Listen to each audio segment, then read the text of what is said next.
ఆయనతో కూడా సమస్త దూతలను వచ్చినప్పుడు ఆయన తన మహిమ గల సింహాసనం మీద ఆసీనుడై ఆయన దేవుని దూతలతో లోకానికి వస్తున్నప్పుడు నిజంగా ప్రభుత్వారా ఆ దూతలు ముందు వస్తాయి, యేసయ్య కంటే ముందు వస్తాయి. ఆ తర్వాత ధవళ సింహాసనం మీద కూర్చుంటాడు. ఎవరు? మన ప్రభువైన యేసుక్రీస్తు.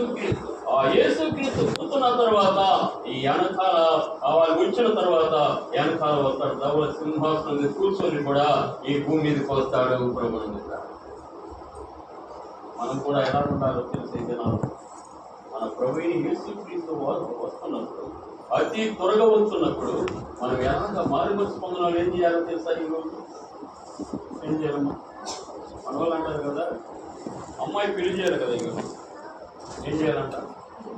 అమ్మాయి పెళ్ళి, అబ్బాయి పెళ్లి చేయాలి, ఇల్లు కొనాలి, బంగారం తీసుకోవాలి. అప్పుడు అన్నీ తీసుకున్న తర్వాత నేను దేవుణ్ణి నమ్ముతానంట. కాదు, నువ్వు దేవుని నమ్మినట్లయితే ఆశీర్వాదం నీ ఇంటికి వస్తుంది. ప్రభుత్వ దేవుని యొక్క రాకడత అతి త్వరగా రాబోతున్నప్పుడు ఒక సేవకుడు అంటాడు కదా, ఒక కాలు భూమి మీద పెట్టాడంట, ఒక కాలు సింహాసనం మీద పెట్టుకున్నాడు.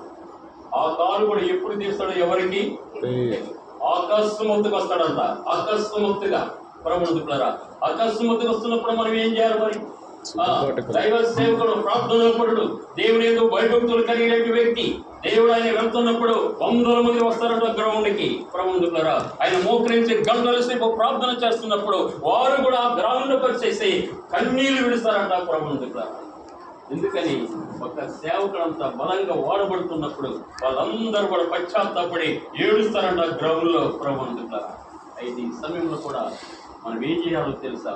దేవుని యొక్క రాకడ వస్తున్నప్పుడు ఆ రాకడకు మనం సిద్ధపాటు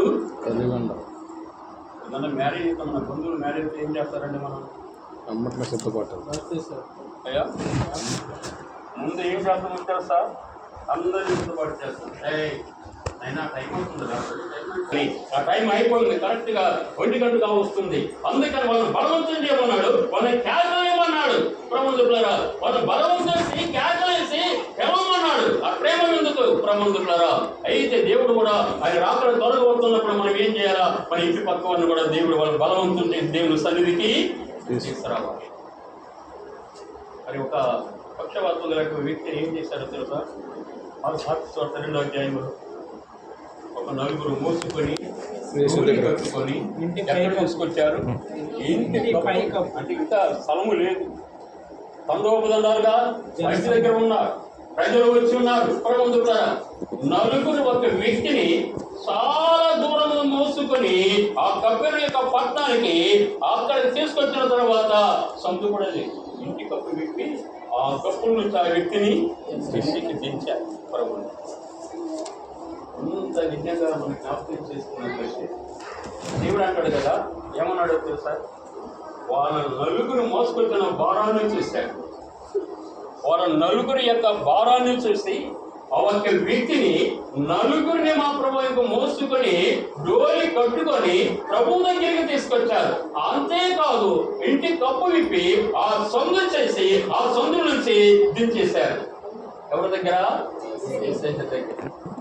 ఎంత అప్పుడు అంటాడు, నీ పాపాలు క్షమింపబడి ఉన్నాయి అంటాడు. నలుగురి నుంచి కాదు కానీ అతని గురించి, నీ పాపాలు క్షమింపబడినవి, అందుకే నీకు ఇలా జరిగిందన్నాడు. బయటపడలేదు ఆయన. నేను మర్మంతో వాక్యం చూస్తున్నట్టు ఎందుకో ప్రభు ఇక్కడ మరంగా దాచిపెట్టే కారణం ఏంటి? నలుగురి యొక్క విశ్వాసం చూశారు కదా, నలుగురి యొక్క భారాన్ని చూశారు కదా, నలుగురు ఒక వ్యక్తిని మోసుకొని వచ్చారు కదా. ఎందుకు ఆ వ్యక్తి గురించి మాట్లాడుతున్నామంటే ఆ వ్యక్తి తప్పు చేశాడు కాబట్టి అతనికి వ్యాధి వచ్చింది. ఈ నలుగురు తీసుకురాకపోతే అక్కడే చచ్చిపోయాడు అన్నాడు.